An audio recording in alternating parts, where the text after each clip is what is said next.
أعوذ بالله من الشيطان الرجيم. بسم الله الرحمن الرحيم. قل أعوذ برب الفلق من شر ما خلق ومن شر غاسق إذا وقب ومن شر النفاثات في العقد ومن شر حاسد إذا حسد. بسم الله الرحمن الرحيم. قل أعوذ برب الناس ملك الناس إله الناس من شر الوسواس الخناس الذي يوسوس في صدور الناس من الجنة والناس. صدق اللہ العظیم. بسم اللہ الرحمن الرحیم. شروع کرتا ہوں اللہ کے نام سے جو بڑا مہربان نہایت رحم کرنے والا ہے.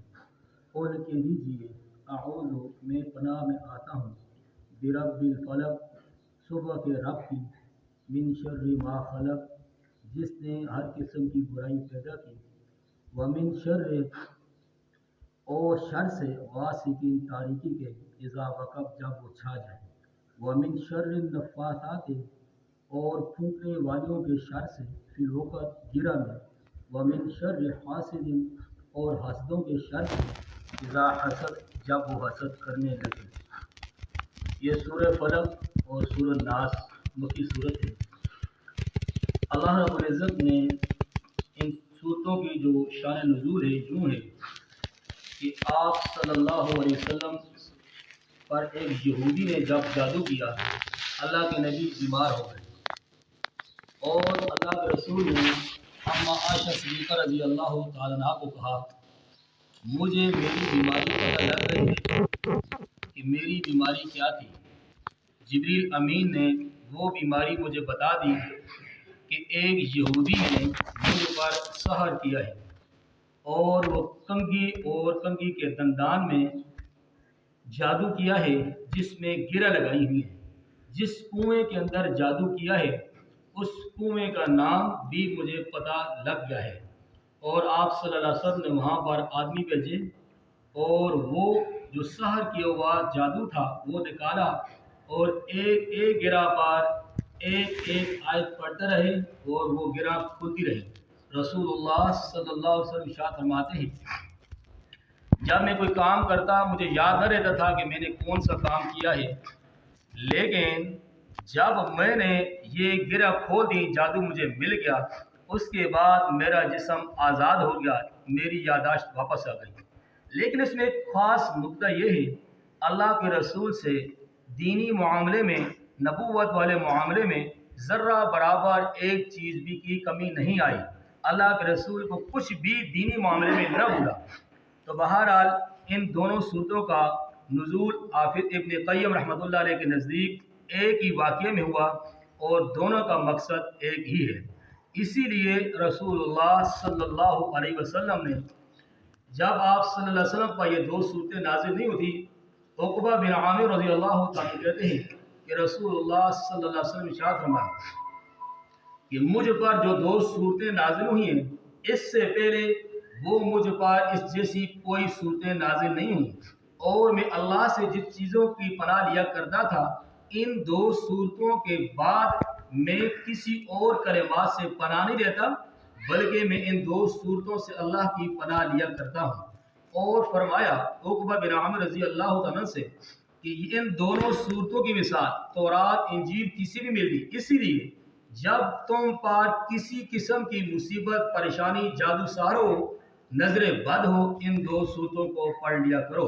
رسول اللہ صلی اللہ علیہ وسلم جب بھی کوئی بیمار ہوتا معوذتین پڑھ کے اس پر دم کیا کرتے تھے اور اسی مناسبت سے رسول اللہ صلی اللہ علیہ وسلم نے ارشاد فرمایا جب تم سونے لگو ان دونوں صورتوں کے ساتھ ایک تیسری صورت سورہ اخلاص بھی معوذات یعنی تینوں صورتیں پڑھ لیا کرو.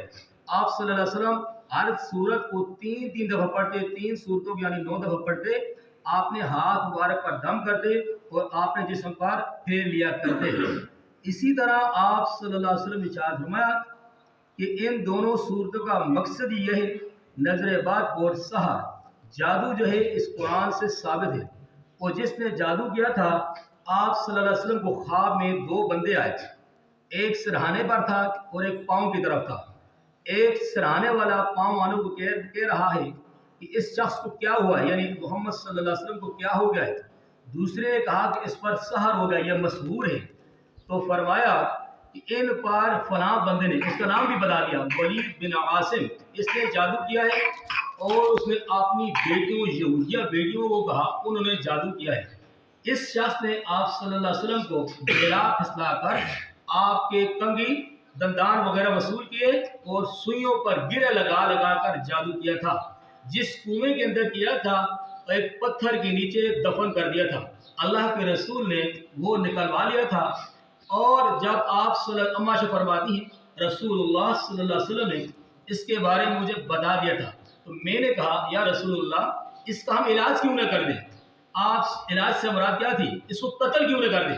اور جن جن صحابہ کو پتہ لگ گیا تھا انہوں نے کہا کہ اللہ کے رسول آپ اجازت دیں ہم ان کو قتل کر دیں۔ جائیں قربان رسول اللہ صلی اللہ علیہ وسلم کے کہ کتنے شفیق پیغمبر ہیں، کہتے ہیں کہ اب میں تندرست ہو گیا ہوں، خواہ مخواہ بدلہ لینے کی مجھے کوئی ضرورت نہیں ہے۔ آپ صلی اللہ علیہ وسلم نے اس کا راز بھی فاش نہیں کیا، نہ ہی کبھی انتقام لیا، اور جب بھی وہ منافق یہودیوں کا رفیق تھا سامنے آتا تھا اللہ کے رسول اس کے سامنے اپنے ماتھے پیشانی مبارک پر بال نہیں لایا کرتے تھے۔ اسی مناسبت سے آپ صلی اللہ علیہ وسلم جب بیمار ہوئے اس وقت بھی اما عائشہ صدیقہ رضی اللہ عنہا فرماتی ہیں کہ میں نے آپ صلی اللہ علیہ وسلم پر ان دونوں صورتوں پر دم کیا اور آپ صلی اللہ علیہ وسلم کے ہاتھوں پر ہی دم کیا، اور وہ ہاتھ آپ صلی اللہ علیہ وسلم کے جسم مبارک پر ملتی تھی، اور فرماتی ہیں یہ میں نے کام اس لیے کیا کہ رسول اللہ کے ہاتھ پوری کائنات کے ہاتھوں سے افضل ترین ہے، اسی لیے ان ہاتھوں پہ میں نے اپنے ہاتھوں پر دم کیا۔ اسی طرح معتم بن جبیر رضی اللہ عنہ فرماتے ہیں کہ جب رسول اللہ صلی اللہ علیہ وسلم نے مجھے یہ کہا کہ 4 قل ہو اور سورہ نصر تم جب بھی کسی سفر میں جاؤ ان کو پڑھ لیا کرو، انشاءاللہ تمہارا زیادہ راہ جو ہے تمہیں کافی ہو جائے گا۔ بہت ساری فضیلتیں ہیں، ٹائم بڑا مختصر ہے، اسی مناسبت سے کم کیا جاتا ہے کہ مختصر ان دونوں صورتوں کی فضیلت بہت زیادہ ہے۔ تو اللہ نے فرمایا قل میرے محبوب صلی اللہ علیہ وسلم آپ کہہ دیجیے اعوذ برب الفلق، میں صبح کے رب کی پناہ چاہتا ہوں، کس چیز سے؟ من شر سے ما خلق، جو اس نے پیدا کیا۔ اب اللہ پاک نے یہ درس لیا کہ ہم صبح کے رب کی پناہ چاہتے ہیں۔ کیوں چاہتے ہیں؟ کہ رات کی تاریکی، ومن شر غاسق، رات کی تاریکی سے اذا وقب، جب وہ چھا جائے۔ رات کے اندر نبی علیہ الصلوۃ والسلام کے حدیث سے پتہ چلتا ہے 3 گروہ پیدا ہو جاتے ہیں۔ ایک گروہ اتنا ظالم ہوتا ہے بدکاریوں میں، جادو میں، سحر میں لگ جاتا ہے۔ اللہ نے اس لیے فرمایا محبوب محمد مصطفیٰ صلی اللہ علیہ وسلم کو کہ اس جادو سے اور اس رات کی تاریکی سے میں پناہ چاہتا ہوں، جب اس کی سیاہی فل سمٹ جائے، خوب چھا جائے، اس کی بھی پناہ چاہتا ہوں۔ اور آگے فرمایا وَمِن شَرِّ النَّفَّاثَاتِ، اور پھونکنے والوں کے شر سے، فی العقد، جو گروہ میں، یعنی گروہ میں جو پھونکی مارنے والی ہیں، جادو کرنے والی ہیں۔ یہاں پر اللہ پاک نے عورتوں کو مخاطب کیا، کیوں کہ نبی علیہ الصلوۃ والسلام کے فرمان کے مطابق عورتیں ناقص العقل اور ناقص الدین ہیں، اسی وجہ سے عورتیں زیادہ کام جادو کا کرتی ہیں۔ تو آپ صلی اللہ علیہ وسلم کا فرماتے ہیں کہ تو کہہ دے کہ ان سے بھی میں پناہ مانگتا ہوں جو جادو کرنے والی عورتیں ہیں، جو گرہ کے اندر گانٹھ باندھ باندھ کر جادو کرتی ہیں، اس سے بھی پناہ مانگتا ہوں۔ آگے فرمایا وَمِن شَرِّ حاسد، اور حاسدوں کے شر سے اذا حسد، جب وہ حسد کرنے لگے۔ کیونکہ آپ صلی اللہ علیہ وسلم یتیم پیدا ہوئے تھے، اور دادا بھی آپ صلی اللہ علیہ وسلم کا 8 یا 9 برس میں فوت ہو گئے تھے۔ آپ صلی اللہ علیہ وسلم کا کوئی خاص سہارا نہیں تھا۔ مکہ کے اندر رسول اللہ صلی اللہ علیہ وسلم کے مقابلے میں ابو جہل، عتبہ، شیبہ، ولید بن مغیرہ، عاص بن وائل بڑے بڑے سردار تھے۔ رسول اللہ صلی اللہ علیہ وسلم کو اللہ نے جب نبوت دی تھی اس وقت انہوں نے حسد کیا تھا، اور حسد کی ابتدا کہاں پہ ہوتی ہے؟ آدم علیہ السلام کو جب اللہ نے پیدا کیا اس وقت آدم علیہ السلام کو کے لیے اللہ نے فرمایا شیطان کو، ابلیس کو، اس کو سجدہ کر، اس نے انکار کر دیا تھا۔ اس وقت اس نے کہا تھا کہ خلقتنی من نار وخلقتہ من طین، میں تو آگ سے پیدا ہوا ہوں اور یہ مٹی سے پیدا ہوا ہے، آگ والا مٹی کو کیوں سجدہ کرے؟ اس نے حسد کیا تھا، اسی حسد کی وجہ سے اس نے آدم علیہ السلام کو سجدہ نہیں کیا۔ اللہ نے قیامت تک اس کو شیطان مردود کہا۔ اس کے بعد قابیل اپنے بھائی حابیل کو قتل کر دیا تھا حسد کی وجہ سے۔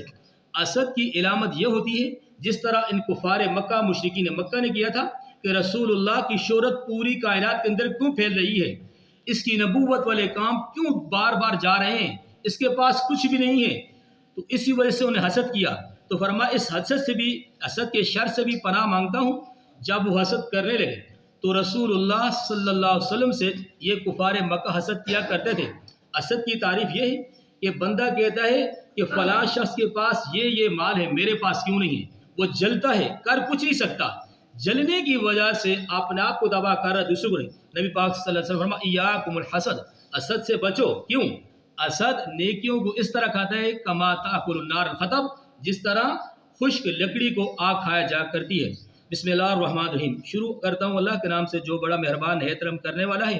قل کہہ دیجئے اعوذ، میں پناہ لیتا ہوں، برب الناس، لوگوں کے رب کی، ملک الناس، لوگوں کے بادشاہ کی، الہ الناس، لوگوں کے معبود کی، من شر الوسواس، جو وسوسہ کے شر سے، الخناس، چھپ چھپ کر حملہ کرنے والوں سے، الذی، جو یوسوس، وسوسہ ڈالتا ہے، فی صدور الناس، لوگوں کے سینوں میں، من الجنت، جنوں میں ہے، والناس، اور انسانوں میں۔ اللہ نے فرمایا کہ میرے محبوب صلی اللہ علیہ وسلم آپ کہہ دیجئے کہ میں لوگوں کے رب سے، لوگوں کا رب کون ہے؟ اللہ تعالیٰ کی ذات ہے۔ یہاں پر ایک لطیفہ بھی ہے، اس طرح کہ اللہ پاک نے یہاں پر بار بار ناس کا لفظ فرمایا، اسی مطابقت سے رب الناس کی یہ لطیفہ ہے کہ ناس کہتے ہیں لوگوں کو، رب کہتے ہیں پالنے والوں کو۔ اللہ نے فرمایا کہ کہہ دیجیے محمد صلی اللہ علیہ وسلم میں ان تمام کی پناہ لیتا ہوں۔ اب جو بچے ہوتے ہیں، ناس سے مراد یہاں پر چھوٹے بچے، بچوں کے جو قرینہ ہے، ساتھی ہے، وہ رب ہے، رب بچوں کو پالتا ہے، اسی لیے اللہ نے یہاں پر لوگوں کو رب کہا۔ ملک الناس، دوسرے ناس سے مراد یہ ہے جوانی۔ جوانی جو ہے وہ سیاست کے اندر لوگ مبتلا ہو جاتے ہیں، اس وقت اس کا قرینہ کیا؟ بادشاہ، تو فرمایا ملک الناس۔ آگے الہ الناس، انسان جب بوڑھا ہو جاتا ہے، دنیا کے زیادہ تر کام کاج چھوڑ کر اللہ تعالیٰ کی وحدانیت میں زیادہ تر یکسو ہو جاتا ہے، تو فرمایا جو اس ناس سے مراد بوڑھے لوگ ہیں، تو بوڑھوں کا زیادہ قرینہ کیا ہے؟ معبود الہ ہے۔ اس طرح من شر الوسواس الخناس، چھپ چھپ کر حملہ کرنے والوں کے وسوسے کے شر سے بھی پناہ لیتا ہوں۔ یہ اس کا مشیر ہے وسوسہ، نیک لوگوں کا مشیر جو ہے شیطان کی طرف سے کیا ہے؟ وہ شیطان ہے، تو یہاں پر وسوسہ اس کا قرینہ ہے۔ اسی طرح فرمایا جو لوگوں کے دل کے اندر ڈالتا ہے، تو وہ کون کون اس سے لوگ ہو سکتے ہیں؟ آخر الناس سے مراد کیا ہے؟ مفسد لوگ، شریر لوگ، وہ اس کا قرینہ کیا ہے؟ جنات بھی ہیں اور انسان بھی ہیں۔ اسی مناسبت سے کچھ لوگ نیک کام کرنا چاہتے ہیں، کچھ لوگ کیا؟ جتنے لوگ ہیں مسلمان، اس وقت شیطان ان کے دل میں وسوسہ ڈالتا ہے۔ آدم علیہ السلام پر بھی شیطان نے وسوسہ ڈالا تھا، تو اللہ پاک نے فرمایا تمام ان چیزوں سے میں پناہ لیتا ہوں جن لوگوں نے ان چیزوں سے اللہ کے نبی صلی اللہ علیہ وسلم کو تکلیف دی ہے اور عام مومنین کی۔ یہ سورت کا ختام ہوتا ہے اور سورت کی ابتدا سورہ فاتح سے ہوتی ہے۔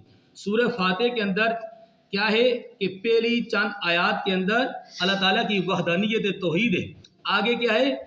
دعا ہے کہ اللہ ہمیں سیدھے راستے پر چلا۔ کتنی بہترین مناسبت ہے، وہاں پر دعا ہے اور اللہ سے سیدھے راستے پر چلنے کی دعا ہے۔ تو اختتام کیا ہو رہا ہے کہ جب آدمی سیدھے راستے پر چلتا ہے اس وقت اس کو کون تکلیف دیتا ہے؟ انسان اور شیطان۔ انسانی شکلوں میں بھی شیطان ہوتے ہیں جو لڑاتے ہیں اور ٹکراتے ہیں، اسی لیے اللہ نے اختتام یہاں پر کیا کہ جب تم اللہ سے دعا کرو کہ ہمیں سیدھے راستے پر چلا، تو شیطان مردود سے پناہ بھی لے لیا کرو۔ وآخر دعوانا الحمدللہ رب العالمین۔